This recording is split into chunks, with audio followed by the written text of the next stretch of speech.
You did not choose me, but I chose you. The Lord does call, but vocation happens simultaneously on two levels. One is when the Lord does manage to make his voice heard, and that voice is picked up in the depths of the being, and the being replies with the consent of the will, as in marriage, I will. The other is when it is accepted by the Church and in the name of the Church, ultimately by the religious superior and eventually the bishop. It is true that some vocations are lost because of the incompetence of superiors en route. It is also true that some may be encouraged to go forward who really shouldn't be.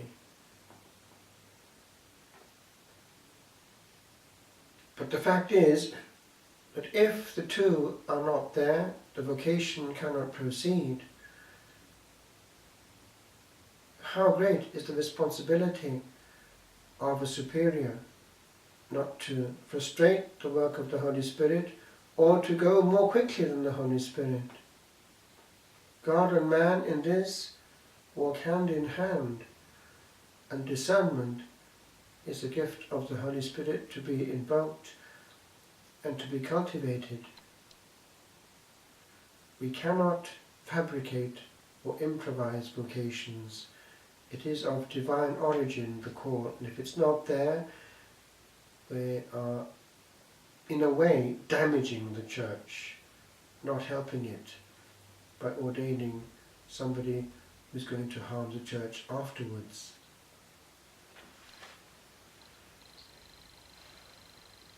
We have noticed over the years that a lot, fortunately, of good vocations have been lost.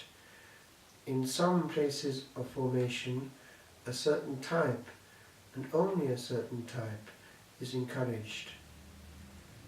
The result is that others are weeded out. Excellent reasons are found for weeding them out. But they may or may not succeed in another place. We have had in Ireland a situation where many have been ordained outside the country, but the country then is deprived of many a good priest. Why is it that some places flourish well and others are depleted with regard to vocations? There are two things. One is that the Lord wants to be honoured and will tendentially call to a place where he will receive the honour. If the Lord foresees that a candidate will be damaged, or if he is ordained, will be damaged afterwards, being obliged to get involved with things against his conscience, it will not necessarily draw, as before, the blessings of heaven. The result will be that other places where that will not be the case will receive graces and blessings lost in the other. We see it happening now in many places.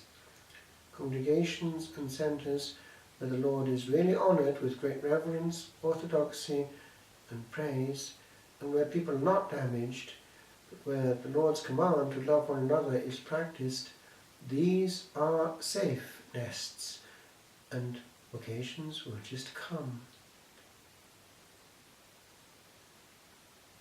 I remember how it was almost satanic to witness how there was always an obstacle to ordination in my early years. One wonders why that was.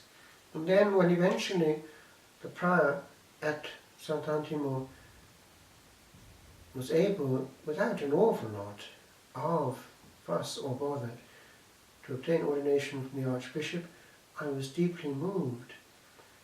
He had power, and God and man there were acting together.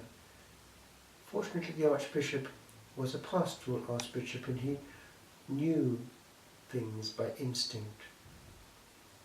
How many vocations are lost through mere human prudence, which sometimes overruns the divine. I remember when the prior went to have a talk with the Archbishop and came back with wonderful news, I said to him, "C'est un des jours les plus heureux de ma vie. It's one of the happiest days of my life." And I wrote this under great emotion. At last it was going to happen. How beautiful are the feet of those who bear good tidings.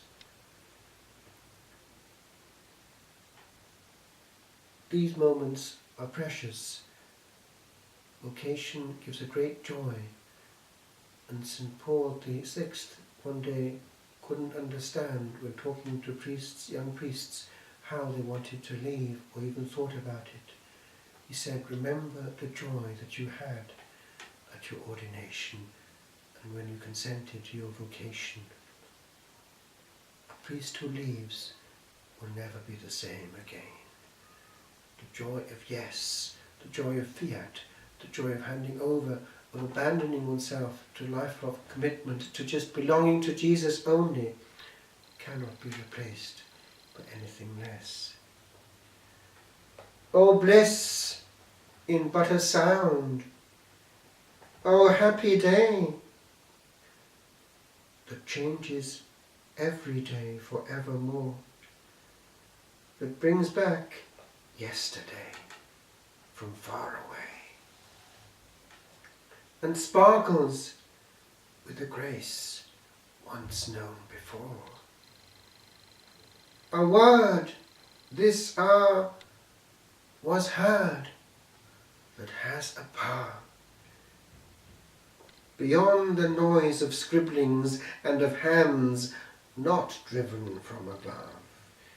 Nay, one small hour or ears of heavy waiting calmly stands. My God, I shall thee touch, I shall thee hold, and be thy voice on earth. I shall be free to climb these ancient steps, and there be bold to walk alone mid clouded Trinity. I shall, hid friend, forever and a day, a priest be, till the aeons fade away.